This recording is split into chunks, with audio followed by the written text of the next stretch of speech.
सबसे बड़ा जुमलेबाज भारत का नहीं पूरे दुनिया का सबसे बड़ा जुमलेबाज हमारे महामहिम मोदी जी हैं। कभी बोलते हैं हम अनपढ़ हैं, फिर कहते हैं हम ग्रेजुएशन करके आए हैं। वो 89 में ही मेल किए थे, आपको पता है। फिर बोलोगे फिर बांग्ला छीन लेंगे। अरे बांग्ला छीन लोगे ना, अगर कैमरा घुमाना, ये समर्थन छीन लोगे आप राहुल गांधी से। भारत में जन्म लेने पे शर्म आती है। इससे बुरी बात किसी भारतीय नागरिक के लिए क्या हो सकता है। जब अडानी पे इशू चल रहे थे तो लोकसभा भंग कर दी जाती थी, रोक दी जाती थी, लेकिन जैसे ही बात आई राहुल गांधी की सदस्यता की, ये आनन फानन में काम कराया गया। इतना फास्ट कभी इंडिया में हुआ था तो आप बता दीजिए। ये लोकतंत्र की हत्या नहीं है तो और क्या। नमस्कार दोस्तों, एक बार फिर से आप सभी का स्वागत है DS4 न्यूज़ में। राहुल गांधी को लेकर के लगातार खबरें चल रही हैं। पहले तो सजा सुनाई गई, उसके बाद जो है संसदीय सदस्यता रद्द कर दी गई और उसके बाद अब जो है उनका सरकारी आवास खाली करने की बातचीत चल रही है। हालांकि कांग्रेस और कांग्रेस के जितने भी विंग है लगातार एक्टिव है, अलग अंदाज में देखने को मिल रहा है। सदन के अंदर में उनकी आवाज़ को म्यूट क्यों कर दिया जाता है। और आज हम आर्ट फैकल्टी के बाहर मौजूद है और नज़ारा कुछ इस तरीके से देखने को मिल जाएगा। NSUI के जो है छात्र संगठन है, यहाँ पे बहुत सारे लोग जो है मौजूद हो गए, छात्र युवा जो है मौजूद हो गए। बातचीत करेंगे, तमाम जगह से लोग आए हैं, बातचीत करेंगे। क्या नाम है सर आपका? हमारा नाम कन्हैया यादव हुआ। कन्हैया जी, किस लिए आए हैं? मैं यहाँ पे लोकतंत्र को बचाने के लिए आया हूँ। जिस प्रकार से सेंट्रल गवर्नमेंट हमारे लोकतंत्र की हत्या दिन प्रतिदिन करती जा रही है, जैसा कि विगत 2-4 दिन पहले हमारे नेता राहुल गांधी जी जो लीडर ऑफ अपोजिशन है, उनका पोर्टफोलियो देखिएगा तो वो प्रधानमंत्री के समतुल्य होता है। और उनको किस तरीके से फंसाकर एक केस जो काफ़ी साल पहले पुराना केस था, उन्होंने जब केस फाइल किया था तो जब मजिस्ट्रेट थे तो वहाँ पे उन्होंने हाई कोर्ट से स्टे लिया, और जब मजिस्ट्रेट चेंज हुआ, उनके अनुसार के मजिस्ट्रेट आए तो फिर से उस पर ट्रायल करवाया गया। और डिफेमेशन केस में जो हाईएस्ट सज़ा होती है 2 वर्ष की, 2 वर्ष की सज़ा होती है। शाम में अनाउंसमेंट होता है उनके सज़ा का, सुबह नोटिस आ जाता है कि आप बर्खास्त कर दिए गए हैं लोकसभा से। इतना फास्ट आज तक लोकसभा का कोई कार्य नहीं हुआ, लेकिन राहुल गांधी जी को हटाने के लिए लोकसभा इतनी फास्ट हो जाती है, उन्हें उनके आवाज़ को रोक दिया जाता है, उन्हें बोलने नहीं दिया जाता। उनका गुनाह क्या था? उन्होंने बस उन पूंजीपतियों का विरोध किया था, उन पूंजीपतियों का उन्होंने विरोध किया जो इस देश को अपने अंदर लेते जा रहे हैं। आप देखिए अडानी के ऊपर इतने बड़े स्कैम का उन पे आरोप लग रहा है, इतने रिपुटेटेड कंपनियां उन पे आरोप लगा रही हैं। कहाँ मोदी जी सोए हुए हैं, एक शब्द नहीं बोल रहे हैं। अरे देश का अपमान बार बार राहुल गांधी जाके कर देते हैं, इसको लेकर के आपके मन में क्या है? देश का अपमान कहाँ किए हैं? अगर आप देश की अपमान की बात करेंगे तो सबसे पहले सजा के उन्होंने बोला कि हमें भारत में जन्म लेने पे शर्म आती है। इससे बुरी बात किसी भारतीय नागरिक के लिए क्या हो सकता है। क्या इससे भी बुरा बोला हमारे राहुल गांधी जी ने? राहुल गांधी जी ने कहा कि हम 140 करोड़ जनता भारत के नागरिक सक्षम है अपने लोकतंत्र को बचाने के लिए। उसे हमारी गोदी मीडिया ने मैनिपुलेट करके उसके भाषणों को तोड़ मरोड़ करके दिखा रही है। पहले राहुल गांधी जी को सजा सुना दी गई, उसके बाद सदस्यता सदन के अंदर से रद्द कर दी गई, अब है बंगला खाली करने की बातचीत चल रही है। वही तो हमारा प्रश्न है। आज तक लोकसभा जो सोई हुई रहती थी, पिछले महीनों भर से जब अडानी पे इशू चल रहे थे तो लोकसभा भंग कर दी जाती थी, रोक दी जाती थी, लेकिन जैसे ही बात आई राहुल गांधी की सदस्यता की, ये आनन फानन में काम कराया गया, उनकी सदस्यता रद्द हुई। इतना फास्ट कभी इंडिया में हुआ था तो आप बता दीजिए।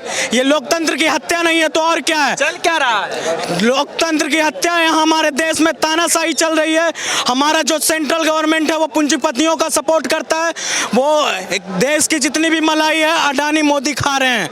और हमारे देश को आप किसी भी व्यवस्था को देखिए, शिक्षा व्यवस्था, चिकित्सा व्यवस्था, सारे व्यवस्था को के नेता तो ये कर राहुल गांधी की फितरत है गुमराह करना देश को। अरे भैया, फितरत है गुमराह करना। फितरत तो आप देखिएगा, जुमलेबाज कौन है? सबसे बड़ा जुमलेबाज कौन है? सबसे बड़ा जुमलेबाज भारत का नहीं पूरे दुनिया का सबसे बड़ा जुमलेबाज हमारे महामहिम मोदी जी हैं। वो कैसे? कभी बोलते हैं हम अनपढ़ हैं, फिर कहते हैं हम ग्रेजुएशन करके आए हैं। वो 89 में ईमेल किए थे, आपको पता है? 89 में ईमेल आई थी और वो 89 में ईमेल कर रहे हैं। ये सब 15 लाख कहाँ आया? 15 लाख। चलिए आज आज आप लोगों को करने की क्या जरूरत पड़ा है, एनएसयूआई के संगठन को क्या जरूरत पड़ा है? आज मैं देश के हर युवा, हर वर्ग के लोगों से यही विग्रह करूंगा कि अगर आज आप नहीं जागते हैं, आप आज अगर लोकतंत्र को बचाने के लिए इस दरा पे नहीं उतरते हैं, तो ये देश बहुत दिनों तक लोकतांत्रिक नहीं रहेगा। चलिए जल्दी, क्या जरूरत पड़ी प्रदर्शन करने की? प्रदर्शन करने की जरूरत इसलिए पड़ी कि लोकतंत्र आज सच में एक तरह से इस देश में खत्म होने पर आ गया। लगता है कैसा है हकीकत? ऐसा हकीकत आपको नहीं लगता है? एक नेता जब सवाल उठाता है पार्लियामेंट में कि जहां मोदी जी विदेश रैली पे जाते हैं, ठीक उससे पहले अडानी पहुंच जाता है, या उस रैली होने के बाद, विदेश यात्रा होने के बाद मोदी जी के वहां पे अडानी बाद में जाता है या पहले जाता है, और एक उसी देश से बिजनेस डील करके आ जाता है। तो ये आपको नहीं लगता है कि इसमें कोई मिलीभगत है? उनके जेट प्लेन से 2014 से पहले घूमते थे मोदी जी, और उसके बाद 2016 में नोटबंदी हुई थी, सबको याद है, मास्टर स्ट्रोक माना जाता था। उस नोटबंदी के दौरान उस साल इंडिया की जितनी भी कंपनी थी, जितने भी बड़े उद्योगपति थी, सबका डाउनफॉल हुआ बिजनेस का। लेकिन बस एक मालिक है जो टॉप 10 भी नहीं था उस समय, सीधे आके उसका 1000% से बढ़ के वो टॉप 10 में हो जाता है। नाम बताइए, नाम बताइए। ईशान आनंद सिंह नाम है, लॉ फैकल्टी का स्टूडेंट हूँ, बिहार से हूँ। जी मेरी बात बताइए कि ये बोल रहे कानूनी प्रक्रिया के तहत ये किया गया है, तो इसमें सरकार का क्या रोल है? सबसे पहले तो उनका जो वो भाषण है उसे तोड़ मरोड़ के वहाँ पे पेश किया गया। 3 आदमी का नाम लिया उन्होंने मोदी नाम से, फिर वो तीनों के नाम पर बोला गया मेरा नाम आनंद है तो हम बोलेंगे ये आनंद चोर है, बोल देगा सब आनंद चोर है, तो क्या आनंद कम्युनिटी को गाली हो गया?